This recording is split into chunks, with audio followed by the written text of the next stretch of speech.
या क्षेत्रात ज्यावेळेस मी आलो ना फक्त कमवण्यासाठी आलो होतो. तर त्यांनी ज्यावेळेस मला सांगितलं तुला 12,500 देऊ, कधी-कधी आपली कॅपेबिलिटी असते ना, आपल्याला पैसा मिळतो तर शंका आहे. तर मी मध्ये जाऊन पुन्हा एकदा विचारलं त्यांना, की खरंच तुम्ही मला 12,500 देणार आहे? एक गणपतीची सीड गेली बाल गणेशा. जेव्हा माझ्या आईनं बघितली तर ती इतकी आनंदी झाली, कारण तिला आपलं वाटलं काहीतरी त्याच्यामध्ये. तिनं सगळ्या गल्लीभर दाखवली, हा बघा माझ्या मुलाने गणपती केला, त्याचं अॅनिमेशन केलं, ते गणपती हालतो वगैरे. मला आठवण्यासारखा जो प्रोजेक्ट निंजा हातोडी, ऍक्च्युली आम्ही ट्रेडिशनल IP ला म्हणजे त्या निंजा हातोडीला आम्ही डिजिटल केलं. तर ते इतके इम्प्रेस झाले की ते उभं राहून लिटरली टाळ्या वाजवत आणि डिजिटल करून आम्ही ते काम आणलं. तर ते काम आणल्यानंतर तिचे हंड्रेड्स ऑफ एपिसोड इथं भारतामध्ये झाले. AI आल्यानंतरही नंबर ऑफ लोकांना फायदा होणार आहे आणि प्रत्येक क्षेत्रात फायदा होणार आहे. आणि काही काही लोकांनी ठरवलं की नाही मला ॲनिमेशनमध्ये जायचं. तर मला त्यांना हे म्हणायचं की हे काही मजेचं फील्ड नाही आहे बाबा. इथं पण खूप तुम्हाला मेहनत घेणं आहे. इन्स्टिट्यूटवाले पण म्हणतात येस हा करणारा 50,000 सॅलरी आला. तसं नाही आहे, एवढं सोपं नाही आहे. किती पैसे मिळतात हा ना एक स्टेट ऑफ माइंडचा प्रश्न आहे. कसं की एखाद्याला 10,000 मिळाले तरी तो आनंदी राहू शकतो आणि 10,00,000 मिळाले तरी तो दुःखी राहू शकतो.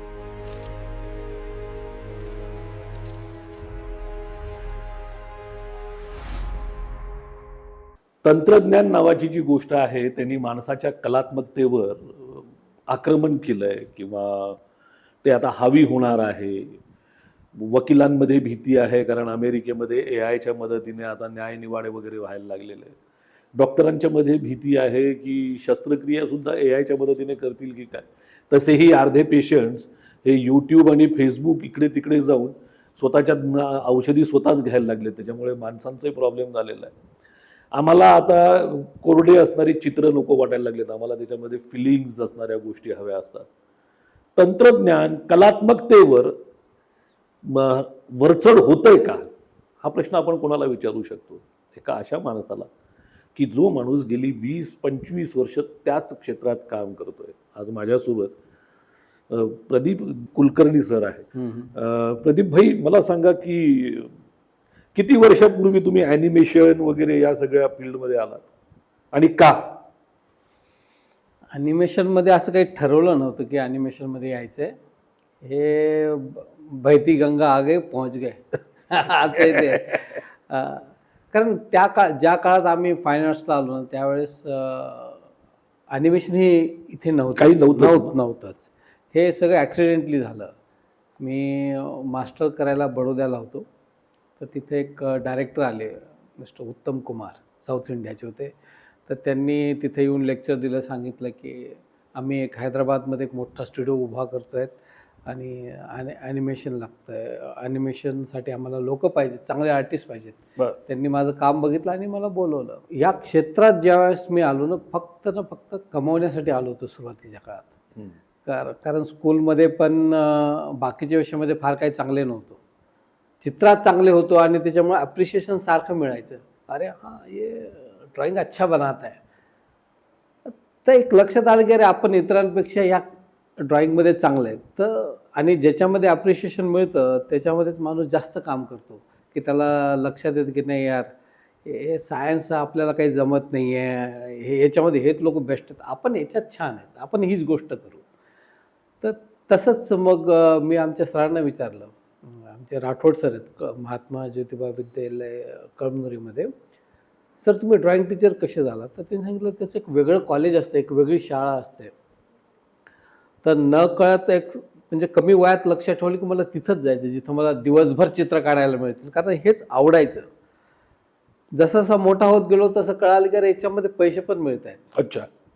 मी जिंतूर या शहरामध्ये गावचा पेंटर होतो. अरे वा. हां, सायकलवर नाव टाकणे, छत्रीवर नाव टाकणे आणि 14 एप्रिल जवळ आले तर आंबेडकरांचे पुतळे रंगवणे बाबासाहेबांचे. अरे वा. हो, मला असे वेगवेगळ्या गावातले लोक यायचे, गंध लावून टीका लावून सुपारीचे एक प्रॉपर असते ना कामाची सुपारी. हां, आणि मग तिथे एक माझे गुरु होते अशोक डाके. त्यांनी मला हे सगळं शिकवलेलं होतं की कामं कसे करायचे.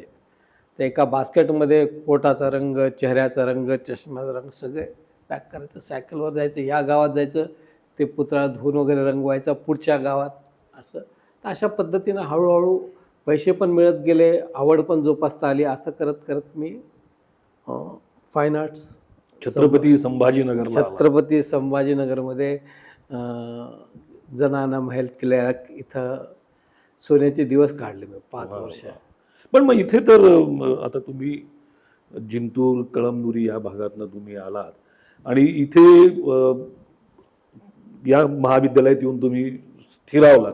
इथे पण ॲनिमेशन वगैरे असं काही नसेलच ना? नाही, इथे नव्हतं ते. मीच ज्यावेळेस बडोद्याला तुम्ही जेव्हा बडोद्याला गेलात ते? तिथं ते डायरेक्टर आले, तर त्यांनी काम बघून मला हैदराबादला बोलवलं.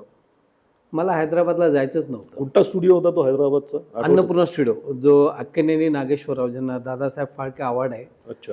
त्यांचा मोठा मुलगा आमचा म्हणजे स्टुडिओ हेड करत होता, व्यंकट अक्केनेनी, जो नागार्जुनचा मोठा भाऊ आहे. अच्छा.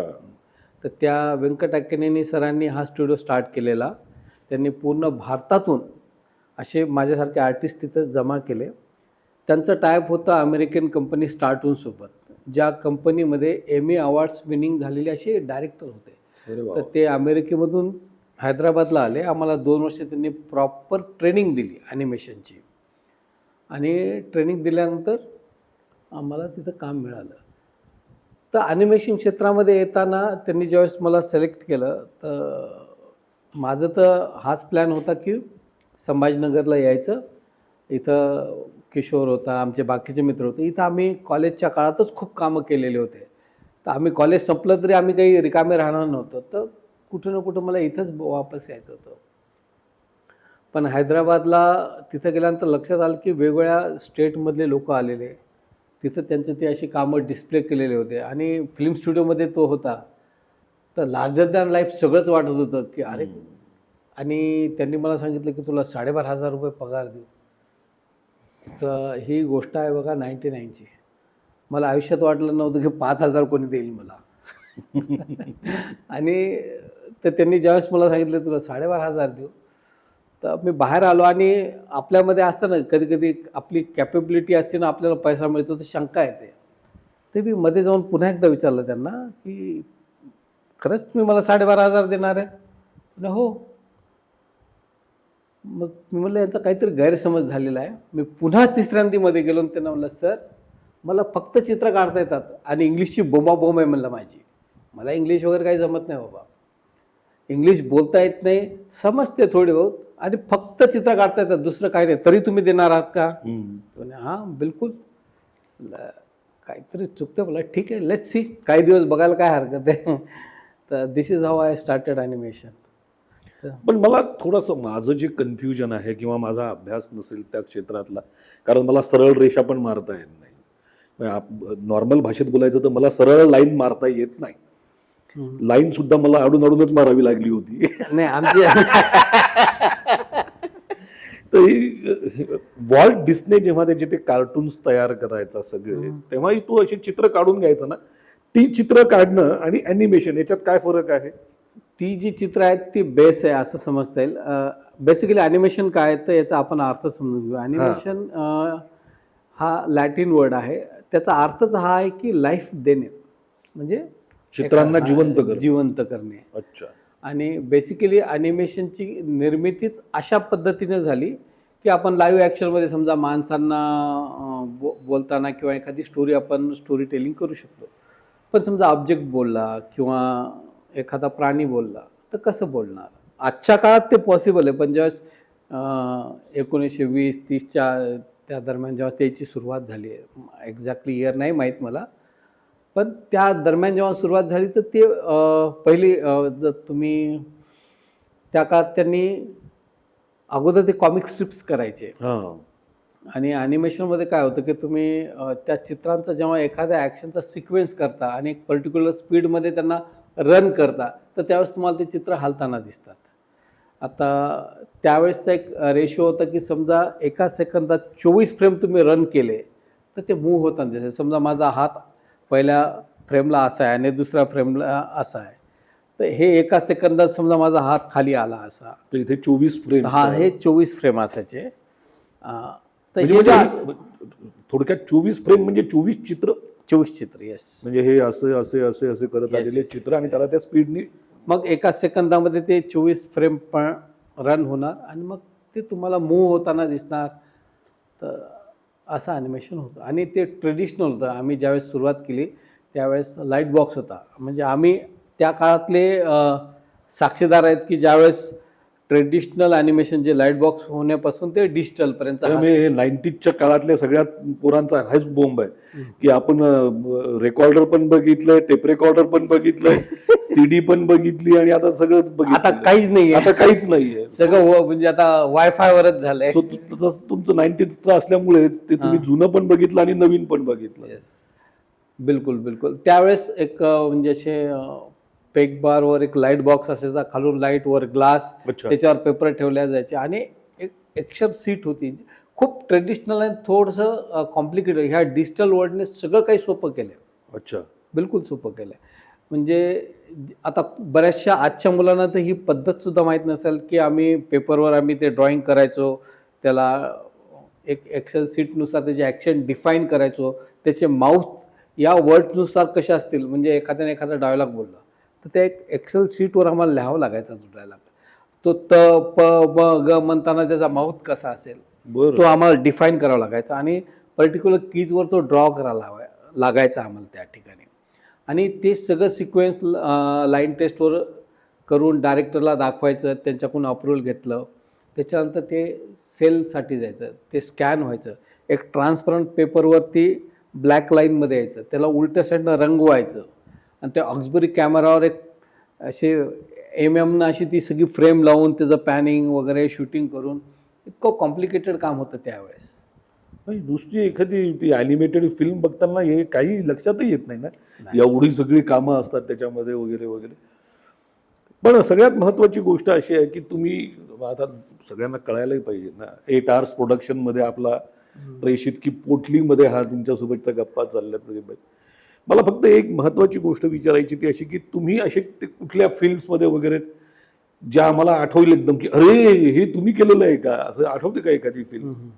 नाही, आता इतक्या वर्षामध्ये भरपूर प्रोजेक्टवर काम केलं. नाही, सुरुवातीचं म्हणतोय मी. सुरुवातीचं अगदी आता आम्ही त्यावेळेस स्टार्टूनसाठी ना ते इथे रिलीजच नाही झाले, भारतात आल्याच नाहीत. भारतात आलेच नाहीत आणि आल्यात तर त्या कॅसेटच्या रूपात आल्यात. तर त्याच्यामुळं नाही इथल्या मी तेच सांगतो की ज्यावेळेस मी ओव्हरसीजसाठी काम करायचो, बाहेरच्या देशासाठी प्रोडक्शन इथं व्हायचं, मी घरी आलं की आईला ते कॅसेट VCR आणून लावायचं, तर माझी आई अशी बघायची.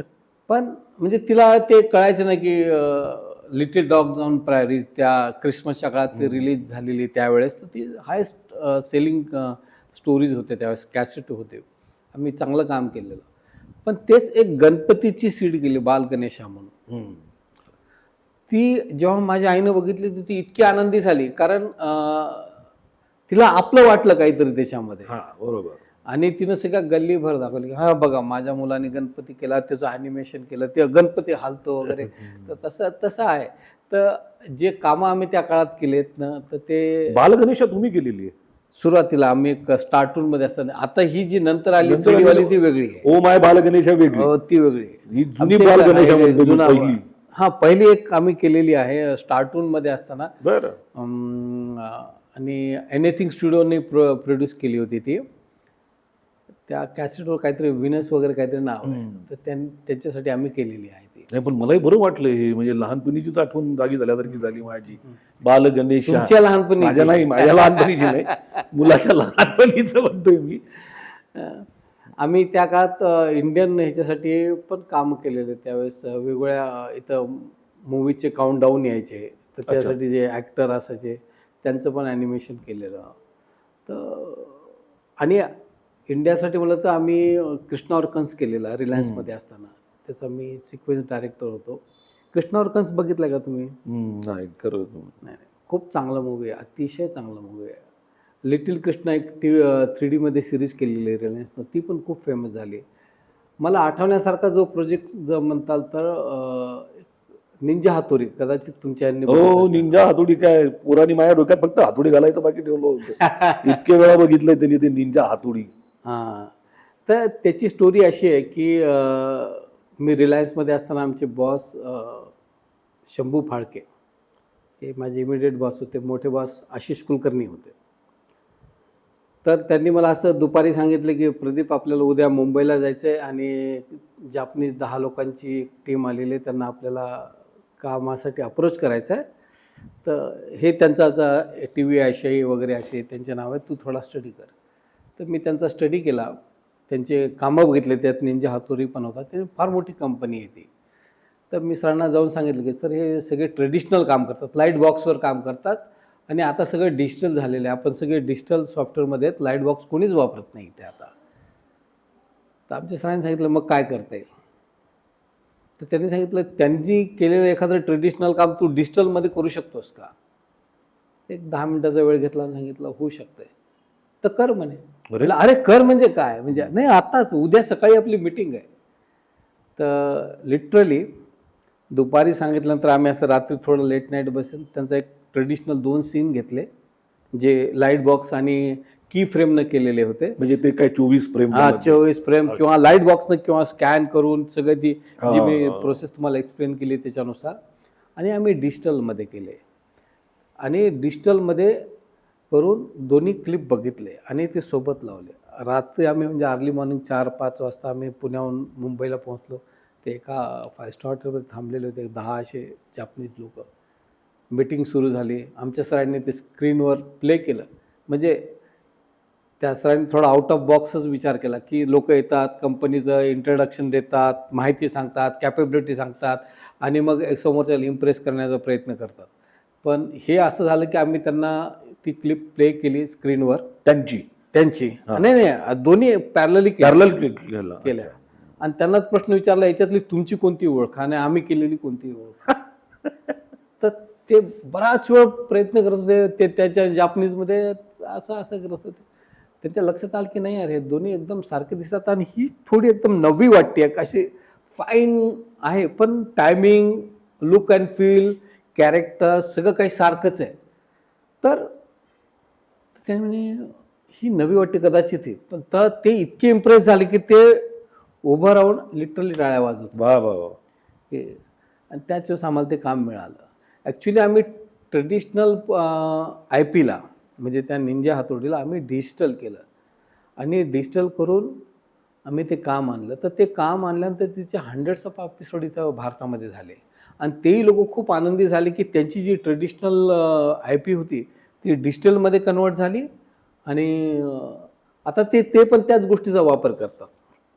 पण हे म्हणजे हाताने चित्र काढणं त्याच्यानंतर ते डिजिटल होणं हा प्रवास असा ऐकायला खूप छान वाटतो. निंजा हातोडीसारखं कॅरेक्टर तुम्ही त्याला इतकं डिजिटलाइज केलं, पण याच्यामध्ये काही माणसांचे रोजगार गेले असतील ना? नाही अजिबात नाही. नाही म्हणजे जसं ते फ्रेमिंग करणं आणि हे करणं, चित्रकार खूप लागायचे, आता तसं होत नसेल ना डिजिटली सगळ्या गोष्टी? नाही रोजगारांची संख्या कमी झाली आहे का? नाही, संख्या इनफॅक्ट वाढली आहे. अच्छा. हेच मला सांगायचं की एका काळात मी 1-2 एक्झाम्पल देतो की आम्ही ज्यावेळेस कॉलेजला होतो तर आम्ही लिटरली पोस्टरचे कलर मिक्स करून एखाद्या कलरला मॅच करायचो. करेक्ट. ती एक कॅपेबिलिटी होती. अरे हा एक्झॅक्टली जे पण ऑब्जेक्ट दाखवतो किंवा जे पण रेफरन्स दाखवतो त्यासारखा कलर मिक्स करतो. पण फोटोशॉप सारखं सॉफ्टवेअर आलं, तुम्ही क्लिक केलं तर तुम्ही ते कलर याचा म्हणजे जो सिलेक्ट केला तो तुम्ही म्हणजे ती कॅपेबिलिटी झिरो झाली. पण याचा अर्थ त्या लोकांचे जॉब गेले का? नाही. इनफॅक्ट ते इझी झाल्यामुळे नंबर ऑफ लोक मध्ये आले. तर एक्झॅक्टली आता खूप लोकांना ड्रॉइंग जमत नव्हतं किंवा ड्रॉइंग फक्त ड्रॉइंगच लागतं याच्यामुळे ते आलेले. पण डिजिटलनं काय केलं की आता आम्ही जे सॉफ्टवेअर वापरतो एकदा एक कॅरेक्टर रिग झालं म्हणजे त्याचे हात पाय जसे आम्ही त्याला पिवट पॉईंट आता ॲनिमेशनमधल्या लोकांना ते टर्म्स कळतील की रिग म्हणजे काय असतं की एक पूर्ण बॉडी त्याच्या हातापाशी आम्ही पॉईंट्स लावतो इथं म्हणजे हा हात वर गेलं की ॲटोमॅटिक सगळं वर जातं. तर रिग केल्यानंतर मग पुन्हा ड्रॉ करायची गरज नाही त्याला.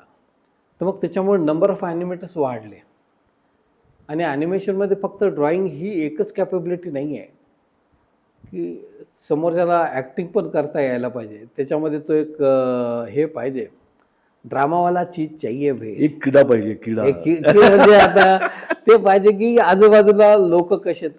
ऑब्झर्वेशन इज अ की इव्हन तुमच्या सीनमध्ये एखाद्या कोणी भाजी चिरती आहे तर चिरताना तुम्हाला माहित पाहिजे की तिचे हे मनगट कुठे Movement आहे, कशावर आहे, हेड काय कुठे आहे, काय. किती प्रोपोर्शनमध्ये चाकू कसा आहे, किंवा साध्या साध्या गोष्टी वॉक करणं असेल, एखाद्याला बोलणं असेल, सगळ्या पद्धतीचं प्रत्येकाचं बोलण्याची पद्धत वेगळी आहे, रिॲक्ट करण्याची पद्धत वेगळी आहे आणि याच्यामुळंच एक जोक तुमच्यामध्ये निर्माण होतो. नाही काम वाढले याच्यामुळे आणि ॲक्टिंग पाहिजे तुम्हाला, बोलण्याची Observation काय असलं ऑब्झर्वेशन पाहिजे. पाहिजे, तुम्हाला ते ह्युमर कळायला पाहिजे, जोक्स कळाले पाहिजे. आम्ही सुरुवातीपासून मी कॉलेजच्या काळापासून असल्यापासून आमच्या गल्लीमध्ये ज्या ज्या गोष्टी घडायच्या ते आम्ही वर्गात करून दाखवायचं. की आमच्या गल्लीमध्ये एक माणूस यायचा, रात्री पिऊन यायचा आणि तो कडी वाजवायचा. तर मी आमच्या वर्गामध्ये भरपूर ॲक्टिंग करायची वेगवेगळ्या अशा, म्हणजे नॉट ओन्ली हिम, अशा खूप.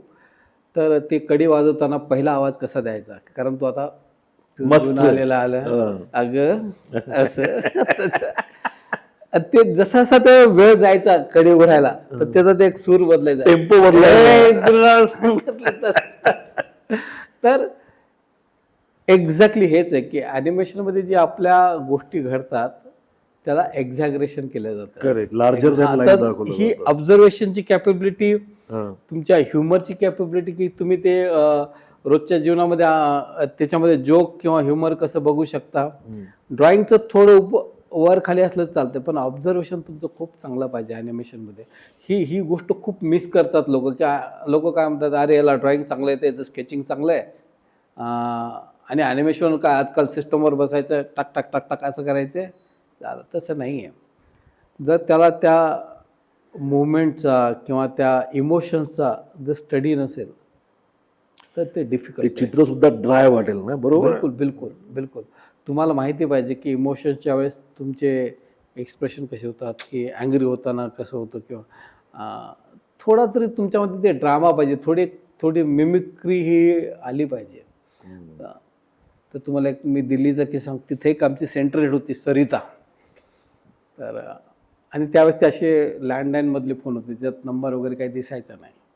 तर आम्ही असं दुसऱ्या रूममध्ये फोन करून आमचे जे बॉस होते, BPS म्हणून होते बँगलोरला, त्यांच्या आवाजात आम्ही बोलायचं, Sarita, I am waiting for your call. He didn't call me, suppose to be call. तर ती एकदम अशी सिरियसली उतरायची, yes sir, sorry, I am about to tell me the what is a BP. BP आता आम्हाला हे शब्द माहीत नव्हते, फक्त आम्ही हे, आमची इंग्लिश तर तशी खराब होते, असे मिमिक्री करून लोकांचे बोलणे ऐकूनच आम्ही असं शिकलो. तर आम्हाला त्यावेळेस कळलं BB म्हणजे बिझनेस बुकिंग, CC म्हणजे कॅश कलेक्शन. आणि आमचे ते बॉस तिला तसेच, व्हॉट इज अ BP, ए यार, CC, I am spending so much money, you are not recovering. तर तसं आम्ही तिला फसवलं आणि तिनं सगळं अगदी व्यवस्थित सांगितलं. आणि थोड्या वेळाने आमच्या बॉसचा फोन आला, तिनं उचलला, तेच, hello Sarita, I am waiting for your call. ते म्हणते, प्रदीप मजाक मत करो. त्यानंतर आमचा बॉस, आता तो बॉस खूप कडक होता एकदम माझा. नंतर एक दिवस म्हणजे, यू आर इमिटेटिंग मी. तर मैं बोला, सर एनिमेशन में ही है, हमारा काम है लोगों के एक्शन देखना, वो किस तरह से चलते हैं. अगर कोई आपका वाला कैपेबिलिटी को कैच कर रहा है और अपने में कुछ अलगपन देख रहा है तो समझ लो आप सर सेलिब्रिटी हो गए. आता काय, आता अडकलं तर काय बोलणार आपण. करेक्ट आहे. तुम्ही सध्या तुम्ही आता दुबईमध्ये असता, बरोबर. दुबईमध्येच तुम्ही हे काम करता. छत्रपती संभाजीनगर, जिंतूर, परभणी, कोकणातलं कुठल्या तरी एका नवीन मुलाला हे सगळं बघून असं वाटलं की यार मलाही ॲनिमेशनमध्ये काम करायचं. त्यांनी काय करायला पाहिजे, बेसिकपासून सांगा ना. मग त्याचा पोर्टफोलिओ त्यांनी तसा कसा तयार करायचा तेही सांगा जरा. कसं की आता मुलं तर काय एखाद्या गोष्टीशी आकर्षण होतात आणि ते ठरवतात की मला हे व्हायचं, त्याच्यासाठी त्याला फार माहिती नसते. पण त्याच्याही अगोदर मी हा प्रश्न विचारेल, म्हणजे जो पण मुलगा ज्याला यायचं आहे त्याला हे विचारायचं की सिम्पल क्वेश्चन, की तुला आज मोकळीक दिली तुझ्या आईवडिलांनी, की तू काय करशील. तुला आम्ही काहीच सांगणार नाही, तुझा एकदम आता सुट्टी आहे, तुला काय करायला आवडेल. त्यावेळेस जर त्यांना सांगितलं की नाही मला चित्र काढायला आवडतील की कारण तुम्ही बघा काही काही मुलांना चित्र आवडतं किंवा गायला आवडतं किंवा त्यांना जसा वेळ मिळाला की तशी ती गोष्ट करतात, ती न सांगता करतात. तुम्ही सांगून किंवा ठरवून ही गोष्ट नाही करू शकत. आणि काही काही लोकांनी ठरवलं की नाही मला ॲनिमेशनमध्ये जायचं, तर मला त्यांना हे म्हणायचं की हे काही मजेचं फील्ड नाही आहे बाबा. इथं पण खूप तुम्हाला मेहनत घेणं आहे, तुम्हाला तुमचं ऑब्झर्वेशन वाढवणं आहे, तुम्हाला तुमचं स्केचिंग चांगलं करणं आहे, तुम्हाला नवीन टेक्निक शिकणं आहे. आणि ज्या फील्डमध्ये जायचं त्याच्याविषयी तुमच्याकडे कमीत कमी 1000 प्रश्न तर असले पाहिजे. की एखादा आता तुम्ही ॲनिमेशन बघितला मांगाचा असो, डिझनीचा असो, पिक्सारचा असो, बघितल्यानंतर त्याच्या डोक्यामध्ये प्रश्न यायला पाहिजे की अरे हे कसं केलं आहे. आणि ॲनिमेशनमध्ये फक्त हे ॲनिमेटर एकच जॉब नाही आहे, त्याच्यामध्ये नंबर ऑफ डिपार्टमेंट्स आहेत. एखाद्याला स्टोरी चांगली सांगता येत असेल, तो पण या फील्डमध्ये काम करू शकतो. एखादा चांगला एडिटिंग करू शकतो, एखादा चांगला म्युझिक देऊ शकतो, एखादा मिमिक्री आर्टिस्ट असतो, जो वेगवेगळे आवाज काढतो. तर असे नंबर ऑफ डिपार्टमेंट्स आहेत तिथे, ज्याचं बॅकग्राऊंड चांगलं आहे, की ज्याला खूप छान सीन काढता येतात कुठल्याही प्रकारचे. तर नंबर ऑफ पीपल आहेत. तुम्ही तुमची कॅपेबिलिटी ओळखा आणि या क्षेत्रामध्ये या. आणि ह्या तयारीने या की इथं मेहनत करायची आहे, इथं मन लावून काम करायचं आहे तुम्हाला. असं नाही होणार. मी खूप मुलांना एज्युकेशन पण दिलेलं आहे, ट्रेनिंग इन्स्टिट्यूटमध्ये काम केलेलं आहे. मुलं खूप वेगळ्या थॉट घेऊन येतात. आणि ज्यावेळेस आता समजा ड्रॉइंग करणाऱ्या एखाद्या मुलाला सांगितलं तुला डॉग काढता येतो का, कुत्रा काढता येतो का? हो काढता येतो बिलकुल. तो घेतो कट. तर त्याला मी सांगितलं A4 साईजवर फक्त कुत्र्याचं नाक काढ म्हणलं तू. फक्त नाक, काहीच नको. तर मग तो असा विचार करायला, म्हणजे याचा अर्थ म्हणलं तू नाक नाही बघितलं का त्याचं? तर तुम्हाला त्यावेळेस लक्षात येतं की किंवा त्याला सांगितलं राईट लेग काढ म्हणलं डॉगचा. मग लक्षात येतं की अरे आपण नाही बघितलं, बारकाईने नाही बघितलं. बारकाईनं नाही बघितलं. आता हेच आहे की ॲनिमेशन तुम्ही काय करता की ॲनिमेशन इन्स्टिट्यूटचे पण बघा पोस्टर किंवा ग्लॅमरस असतात, असे एकदम निऑन्स यांचे कलर असतात, कम्प्युटरवर बसले असतात, हेडफोन लावलेले असतात, मुलगा असा एकदम स्टायलिश बसलेला असतो. तर हे ना यंगस्टर आकर्षित होतात. आणि इन्स्टिट्यूटवाले पण म्हणतात येस हा करणारा 50,000 सॅलरी याला. तसं नाही आहे, एवढं सोपं नाही आहे हे जसं सांगतात, जसं प्रेझेंट करतात. आणि आपणही मुलांना पाठवताना एखाद्या इन्स्टिट्यूटमध्ये किंवा कुठे, तर आपण थोडीशी चौकशी करावी ॲज अ पॅरेंट म्हणून, की शिकवणारा याने प्रोडक्शनमध्ये काम केलेलं आहे का, जो ट्रेनिंग देणार आहे त्याची पण चौकशी करावी. की आणि त्याला हे विचारावं की तुझ्या इन्स्टिट्यूटमध्ये अगोदर जे मुलं शिकलेत ती कुठे आहेत, त्यांचा नंबर दे बाबा, मला त्यांना फोन करू दे, त्यांचा फीडबॅक घेऊ दे. नाही तर काय आजकाल ॲनिमेशनमध्ये एवढे ते एक नंबर्स दाखवतात, एवढी रिक्वायरमेंट आहे, पैसे भरा, कोर्स करा, 1 वर्षात मुलगा तयार. आता ॲज अ पॅरेंट्स आपल्याला वाटते का अरे 50,000 द्या, 1,00,000 रुपये द्या, याला ट्रेनिंग द्या, याला जॉब लागेल. असं नाही आहे. त्या मुलामध्ये पण काही जरी झालं तर मला याच्यातच काम करण्याची जी प्रवृत्ती आहे ते पाहिजे. मला हे करायचं आहे. तुम्ही ते वाक्य फारच सुंदर वापरलं प्रदीप भाई, की एखाद्याला जर कोणी सांगितलं की तुझा आजचा दिवस मोकळा आहे, तुला काय करायचं ते कर, आणि तो ती जी गोष्ट करेल ती त्याच्या आवडीची गोष्ट आहे. आवडीची करेक्ट आहे यार, हे बात याच्याकडे लक्ष द्यायला पाहिजे. नाही आता ॲनिमेशन फील्डमध्ये काय there is no exit time. तुम्हाला ज्यावेळेस काम असतं त्यावेळेस तुम्हाला करावंच लागतं. तर काही काही जणांना ते आवडायचं नाही की झालं 8 तास झालं की नाही मला जायचं. तर मी 10-12 तास पण काम केलं. तर मला एकाने विचारलं तुला कंटाळा नाही आहेत का? म्हणलं माझी बायको पण हेच म्हणते. मी घरी आल्यानंतर न्यूज बघताना आपला पेपर पेन्सिल घेऊन चालू असतं, तर ती कधी कधी म्हणते अरे किती वेळ हे घरी झाली. नाही मला आजही तसंच आहे. थोडा जरी वेळ मिळाला की आपण चालू होऊन जातो, कारण हे मला आवडतंच. आणि मला कधी कधी तर आश्चर्य वाटतं की लोक मला फक्त ड्रॉइंग करण्याचे एवढे पैसे देतात, अजून काय पाहिजे? एक कागद आणि पेन मिळेल का आपल्याला? कागद, पेन्सिल काहीतरी द्या जरा, यांच्याकडनं आजच चेक चित्र काढून घेऊ लगेच.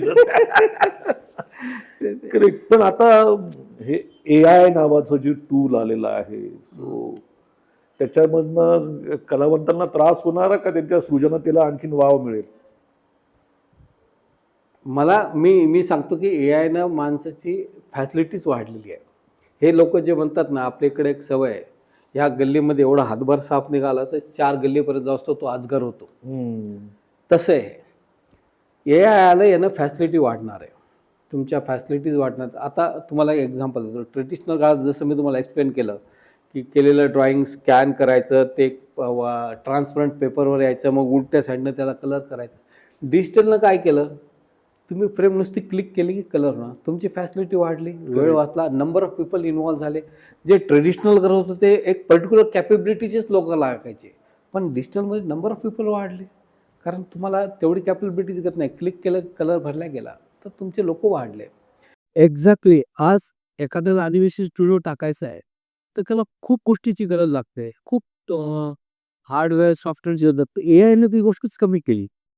आज तुम्ही परभणी, जिंतूर सारख्या शहरामध्ये, छोट्या शहरामध्ये 2 किंवा 3 लोकांमध्ये तुम्ही अख्खा ॲनिमेशन स्टुडिओचं काम करू शकता. तर तुम्ही विचार करा, आज एखादी गोष्ट माझ्याकडे नसल्यामुळे मी थांबवू शकतो, की समजा आता मी ॲनिमेशन केलं पण मला म्युझिक जमत नाही, ए आयनं म्युझिक मिळतं.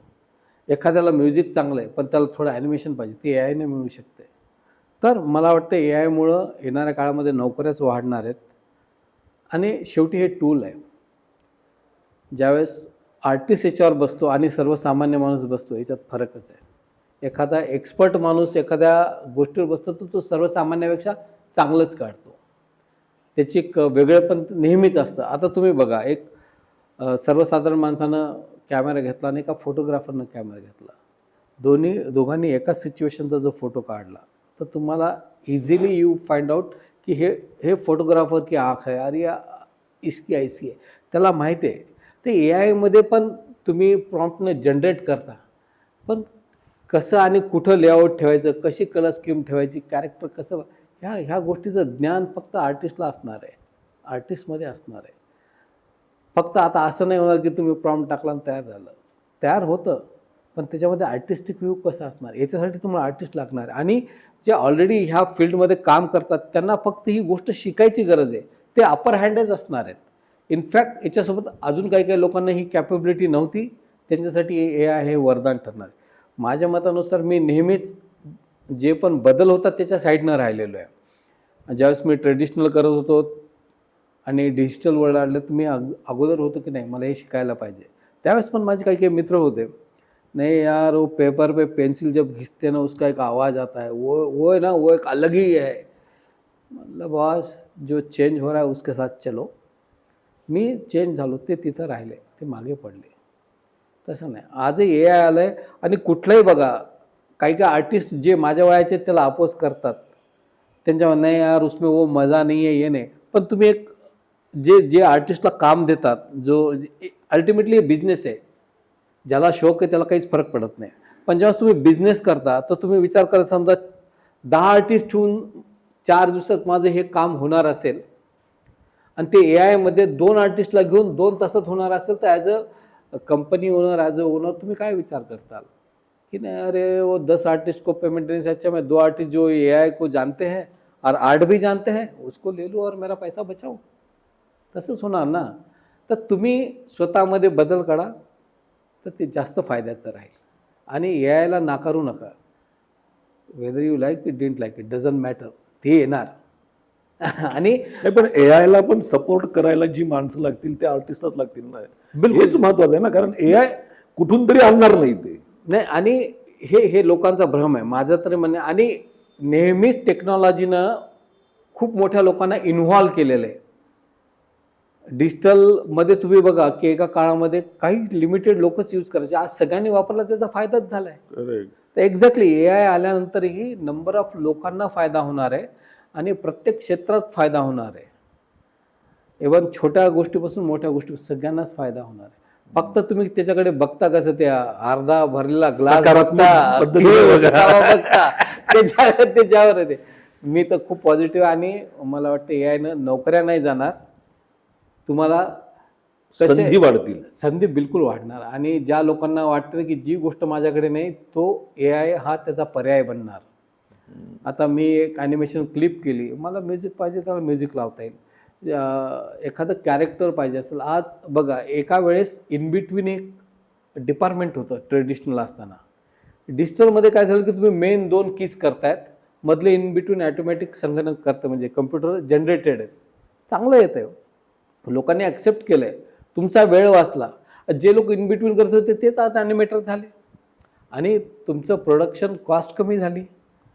आज बघा ना, एका वेळेस आम्हाला 50 कॉलेजच्या काळामध्ये 50 कलर ठेवावं लागायचे. आज एक सॉफ्टवेअर ठेवलं त्यामध्ये थाउजंड्स ऑफ कलर आहेत, पण त्यानं तुमचं चित्र काढणं कमी नाही झालं ना, किंवा तुम्हाला फॅसिलिटीज मिळाली. आता ब्रश धुण्याची गरज नाही, काय नाही, नंबर ऑफ ब्रश तिथं आहेत, नंबर ऑफ गोष्टी आहेत. त्यामुळे नंबर ऑफ आर्टिस्ट वाढले. जे लोक ब्रश कलर बिलर घेऊ शकतात त्यास ते पण चित्र काढायला लागले. तर तसंच AIनं नोकऱ्या वाढतील, कमी न. तुम्ही बघायचं आहे तर की मी माझ्यामध्ये कसा बदल घडू शकतो येणाऱ्या काळानुसार. तुम्ही जर तुमच्या गोष्टीशी इमोशनल राहताल, तुम्ही मागे पडताल. हेच माझं. तुमचे चिरंजीव जे आहेत ते गेमिंग कशामध्ये गेले, ते आता काय करतात UK मध्ये? तो गेमिंगमध्ये पोस्ट ग्रॅज्युएशन करतोय कन्सेप्ट आर्टमध्ये. म्हणजे तिथे पुन्हा चित्रकारिता आहेच का? आहेच, बिलकुल आहे. आणि त्यांनी अगदी कसं काय की आम्ही घरी, माझ्या घरी पण लाईट बॉक्स होता, ऑफिसमध्ये पण होता. नंतर जेव्हा डिजिटल झालं तर आम्ही ऑफिसमध्ये सिंटिक, वॅकमचं सिंटिक असायचं, ज्याच्यावर अगोदर जसं पेपरवर ड्रॉ करायचं तसं त्या कम्प्युटर स्क्रीन असायची, त्याच्यावर आम्ही ड्रॉ करायचं. तर दोन्हीकडे होतं. तर माझ्या मुलांनी लहानपणापासून मोठे होईपर्यंत बघितलं की हा बाबा जे आहेत मस्त गाणे लावतात, किशोर कुमारचे गाणे ऐकतात आणि चित्र काढत बसतात, रात्रभर बसतात. तर त्याला ते मजेशीर वाटायचं नेहमी. अरे क्या बात है यार, अपने को भी ऐसे ही चाहिए बोले.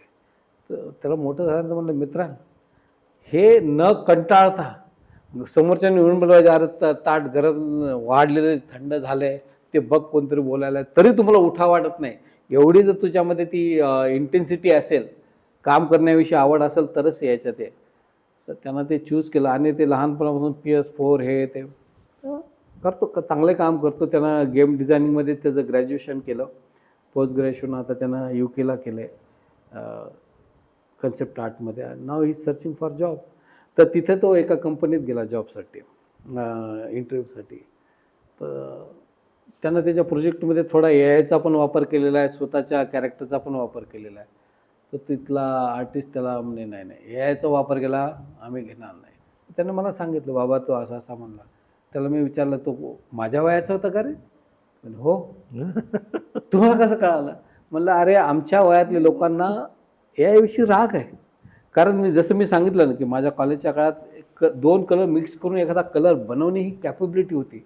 आज आम्ही एवढ्या वर्षानंतर जी केलेली कॅपेबिलिटी आहे ती AIनं एका मिनिटात हे केली, तर राग येतो माणसाला. त्या गोष्टीचा राग येतो. राग.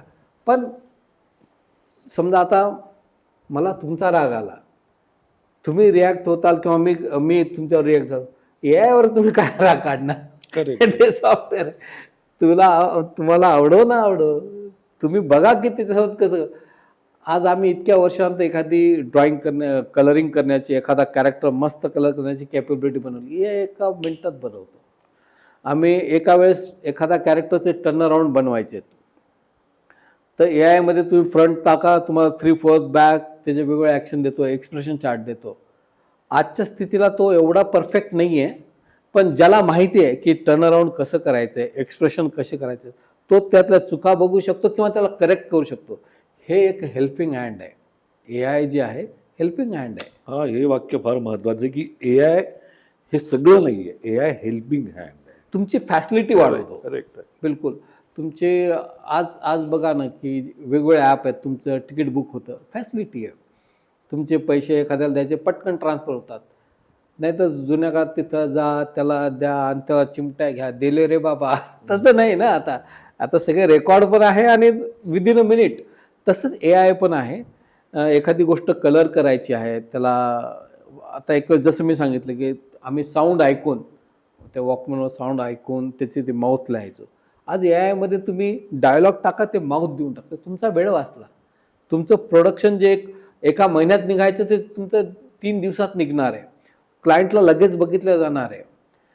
आणि आमच्या काळातले जेवढे पण फाईन आर्टिस्ट असतील त्यांना माहिती की एका वेळेस रेफरन्ससाठी खूप स्ट्रगल करावं लागायचा, की मुंबईला जा, पुस्तकं शोधा किंवा कोणाला तरी बघा की अरे मला अशा टाईपचा एक रेफरन्स पाहिजे.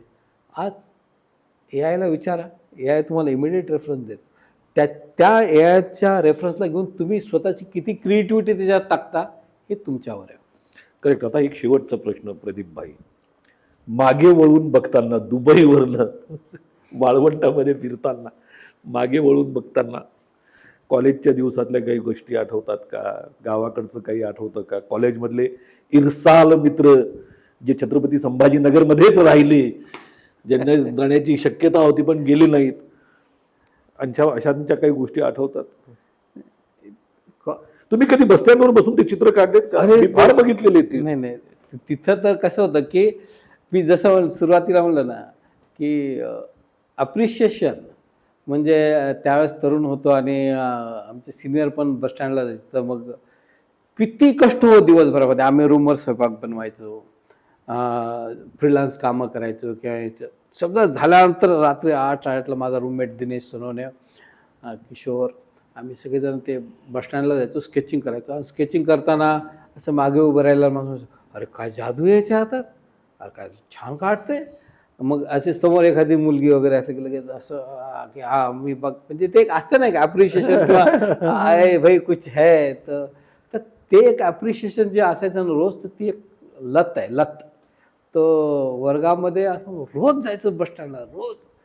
पण एका वेळेनंतर काय झालं की झोपलेले, बसलेले, थंड झालेले लोक ते फक्त नुसतं असं जरी बघितलं, एक नजर जरी टाकलं तर असं इकडे बोलता बोलता ते स्केच होऊन जायचं. कारण ते सवयीचा भाग झाला. सवयीचा भाग झाला. आणि कॉलेजच्या काळातल्या भरपूर अशा गोष्टी आहेत की इंटरेस्टिंग आहेत कि आता एक किस्से को बताना मुश्किल है, पण एक लक्षात राहण्यासारखा किस्सा असा आहे की मी आणि माझा मित्र दिनेश आम्ही 211 पुष्कर समतनगरमध्ये राहत होतो आणि उन्हाळ्याच्या सुट्ट्या लागल्या आणि आमच्याकडे पैसे नव्हते आणि रूममध्ये काहीच नव्हतं. तर आम्ही एक दिवस तर असा गाणे ऐकत वगैरे काढला कस तरी की बाबा चला यार कुछ तो भी हो जाएगा. दुसरा दिवस उजाडलं, म्हणजे एक दिवस आम्ही काहीच खाल्लं नव्हतं, आमच्याकडे पैसेच नव्हते. आणि मग दुसऱ्या दिवशी ते म्हणे अरे माझे ओळखीचे कोणीतरी आहेत त्यांना विचारू. तर त्यांनी सांगितलं पैठण रोडवर एक आमचं ब्रिजचं काम चालू आहे म्हणे, तिथं तुम्ही जाऊन कलर करता का. हे आम्हाला दुसऱ्या दिवशी दुपारी सांगितलं. म्हणलं ठीक आहे. आणि तिसऱ्या दिवशी आम्ही गेलो, असं म्हणजे लिटरली पाणी वगैरे पितच आम्ही आपलं तिसऱ्या दिवशी तिथं त्या पुलावर जाऊन रंगवायलो दोघेजण. आमच्या दोघांचं असं इन वगैरे जीन्स पॅन्ट घालून आपलं चालू आहे आमचं कलरिंग करणं. तोही मला म्हणतो ए फ्युचर इलस्ट्रेटर क्या चल रहा तेरा, ए व्हिज्युअलायझर तेरा क्या चल रहा. आणि त्याचा पूर्ण कलर आम्ही केला ब्रिज. आणि त्यांना आम्ही घरी आलो. त्याच्यानंतर त्या कॉन्ट्रॅक्टरना पैसे दिले. तर त्याच्यानंतर मग आम्ही ते पुढच्या असे भरपूर किस्से आहेत. पण मला आश्चर्य वाटतं ज्यावेळेस दिनेश तो एका कॉलेजमध्ये शिकवत असताना त्याने शाळेची ट्रिप नेली, त्या ब्रिजवर उतरवली, मुलांना उतरवलं, हे ब्रिज बघावं. पोरांना म्हणलं इसमें खासियत क्या है. बोले ये टीचर ने खाली पेड़ में ये कलर किया है, ध्यान से देखो बोले. करेक्ट आहे. आणि आता म्हणजे तेव्हा पैसे नसायचे. आता प्रदीप भाई तुम्ही कॉलेजचे किस्से सांगितले, पण कॉलेजच्या काळातले काही खास ठेवणीतले किस्से सांगितले नाही तुम्ही आम्हाला. कसे होतात, काय करायचा, कसं चालायचं सगळं, उदरनिर्वाह कसा व्हायचा, शिक्षक कसे होते, युवक महोत्सवाशी तुमचा संबंध आला असेल, ज्याला युथ फेस्टिवल म्हणतात. हां, नाही युथ फेस्टिवलचं असं होतं की वर्गामध्ये मित्र होता माझ्या, आम्ही पासपोर्ट फोटो काढायचं तर त्याचा कोड घ्यायचो. अच्छा. तर मी त्याला विचारलं, विवेक यावलकर म्हणून होतं, ते बोला अरे हे कोट कुठून भेटला. अरे युनिव्हर्सिटीमध्ये भेटतं म्हणे. मला काय करावं लागतं. ते म्हणे असं असं कॉम्पिटिशन येते. बघा मला फक्त ते कोटच पाहिजे होता. मिल्खा सिंह बन गए तुम. नहीं ऐसा नहीं है. अब वो उसकी बड़ी स्टोरी है भाई, आपली छोटी स्टोरी, लेकिन खूप ऑनेस्टली सांगतो, म्हणजे हे त्यालाही माहिती आहे. नाही मिल्खा सिंग मध्ये पण त्या कोट साठी तो रनर बनतो ना, म्हणून मी आपलं मी म्हणलं अरे ते म्हणलं त्याच्यामध्ये तो काय म्हणलं अरे फुकटात भेटतं म्हणे. तर ते जास्त आकर्षक होतं. सर्वायवल मोड था. तर मग त्यांनी सांगितलं अशी कॉम्पिटिशन होते. तर मग मी थोडं इलस्ट्रेशन चांगलं असल्यामुळे मी कार्टूनमध्ये भाग घेतला. मी युनिव्हर्सिटीमधून टॉपमध्ये आलो, वेस्ट झोनमधून टॉपमध्ये आलो आणि नॅशनलमधून पण टॉपमध्ये आलो. तर कार्टून ह्या क्षेत्रामध्ये माझं म्हणजे ॲनिमेशनकडे जाण्याच्या अगोदर हा बेस होता माझा कार्टूनचा. कोणाचं कार्टून काढलं होतं? मी त्यावेळेस मला नॅशनलला सब्जेक्ट आला होता भ्रष्टाचार. अच्छा, तर भ्रष्टाचारमध्ये मी काय केलं होतं की त्याच्यावर आणि जज विकास सबनीस होते बरं का. बापरे. हां, त्यांनी मला स्पेशली येऊन सांगितलं होतं झाल्यानंतर, "अरे तू मराठी मुलगा, एक काम कर तुझं कॉलेज झालं की ये." त्यावेळेस तर ते भेटलेले. तर त्याच्यामध्ये मी काय केलं होतं, लालू प्रसाद यादव असा टेबलवर 2 पाय ठेवून बसलेला आहे. जयललिता त्यावेळेस पी व्ही नरसिंहराव होते.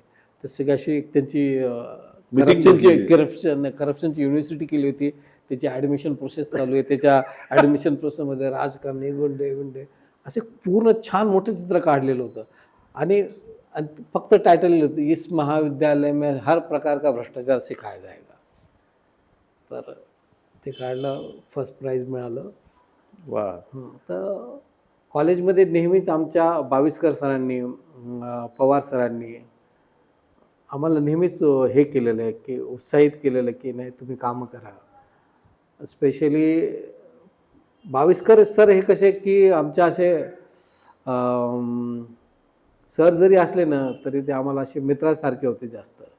त्यांच्याशी बोलण्यामध्ये आम्हाला असं अडखळा यायचा नाही. आम्ही त्यांना फार फ्रँकली प्रश्न विचारू शकायचो आणि ते तेवढ्याच ह्यानं आम्हाला उत्तर द्यायचे. आम्ही नाटकं केले युथ फेस्टिवलसाठी. अनिल आमरे नावाचा माझा मित्र होता त्याच्यासोबत. रात्री आमच्या रूमवर डिस्कशन व्हायचं आणि दुसऱ्या दिवशी आम्ही डायरेक्ट स्टेजवर आम्ही ते नाटक केलेलं आहे. तर आम्हाला बाविस्कर सरांनी खांद्यावर उचलून खाल्लेलं आहे आणि सगळं फक्त कॉलेजच्याच प्रश्नावर. कॉलेजमध्ये ग्लास एक आहे, नो स्मोकिंगच्या खाली परमार सर आहेत, डीनपेक्षा गौतम सरांचा आवाज मोठा आहे. तर अशा प्रकारच्या सगळ्या किस्सांना एकत्र घेऊन त्या अनिल आंबरेनं कन्सेप्ट चांगली बनवली. मी फक्त त्यातला पार्ट होतो. तर आम्ही स्केचिंग करायचो, कामं खूप करायचो, बाहेरचे खूप कामं करायचो. पण कॉलेजच्या काळामध्ये एक राहिलं की आम्ही जे शिकवत होते त्याच्याकडे फार काही लक्ष दिलं नाही. आम्ही आमचं कमवण्यामध्ये जास्त होतो. तर कधी-कधी ते एक रिग्रेट आहे की थोडंसं कॉलेजमध्ये सिन्सिअरली काम केलं असतं तर कदाचित.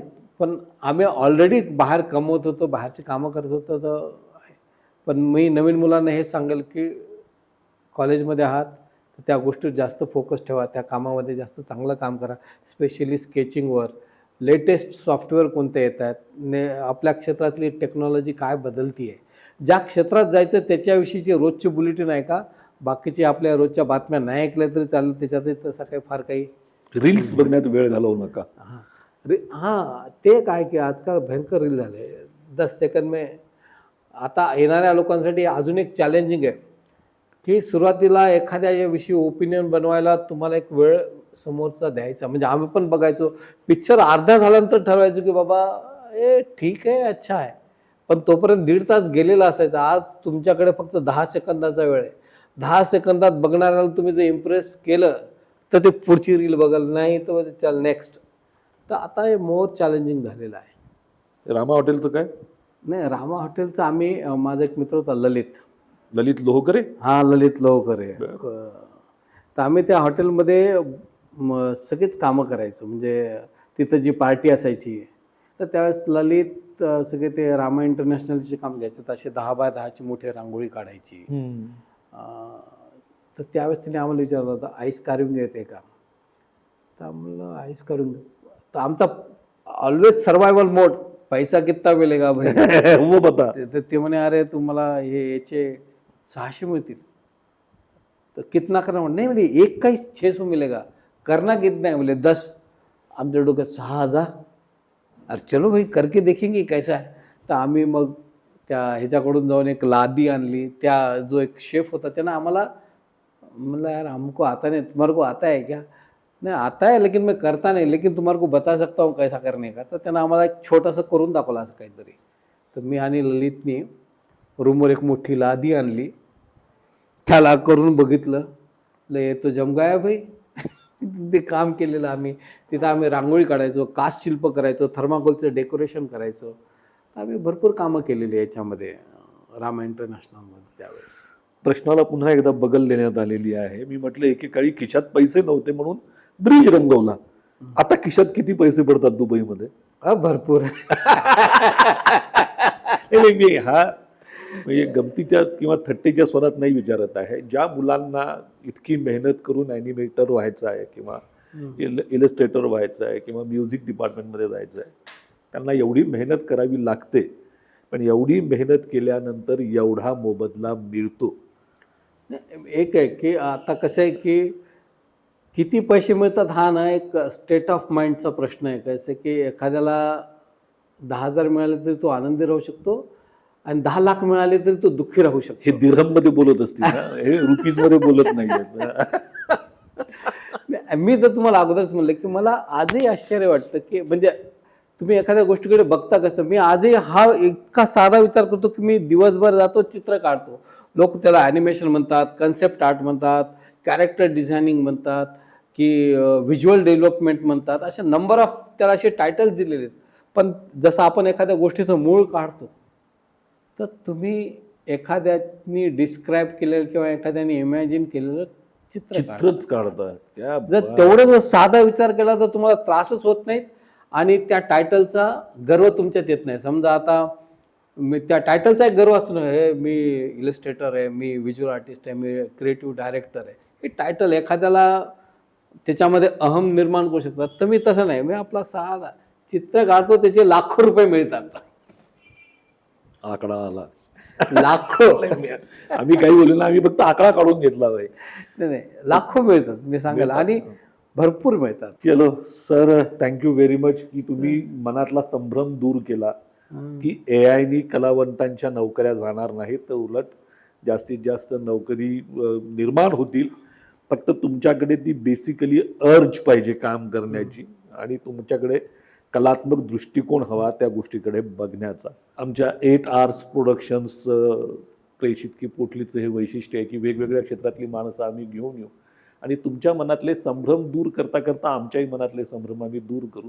कॅमेऱ्याच्या पाठीमागे माझा जो मित्र बसलेला आहे किशोर निकम, त्यालाही एक दिवस मी इथे बसवणार आहे. त्याच्याही डोक्यामध्ये खूप भन्नाट आयडिया आहेत. तो देखते रहो भाई, मजा आएगा. Thank you very much sir. Welcome.